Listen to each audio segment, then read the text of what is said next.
અક્ષર city સોસાયટીના રહીશો દ્વારા નિર્દોષ શ્વાનો પર થતા અત્યાચારો બાબતે પીપલ ફોર એનિમલ સંસ્થા દ્વારા કલેક્ટર કચેરી ખાતે આવેદનપત્ર આપવામાં આવ્યું હતું.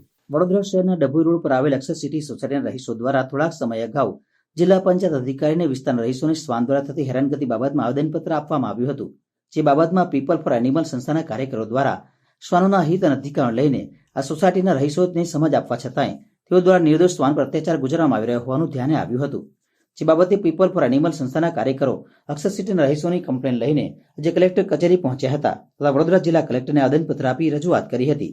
અમે અહીંયા ગોત્રીમાંથી આવ્યા છે અને અમે અક્ષર સિટીના ડોગ ક્રુઆલિટી માટે આવ્યા છે. જે ડોગ્સને રિલોકેટ કરવાની વાત થઈ છે, જે ત્યાંના રેસિડેન્સી છે અને ત્યાંના જે કાર્યકર્તા સમાજ સેવિકા છે એમના એવું કહેવાનું છે કે ડોગ્સ રિલોકેટ કરી દેશે એ લોકો અને ડોગ્સને મારવામાં આવશે. કેમ કે એવું કહેવાનું છે કે ડોગ્સ એમને હેરાન કરી રહ્યા છે, જ્યારે કે એવું કશું નથી. અને કહે છે 200 થી 300 ડોગ્સ છે, તો 200 થી 300 તો છે જ નથી. મિનિમમ 60 to 65 ડોગ્સ છે, એમાંથી બી અડધા ગાયબ છે.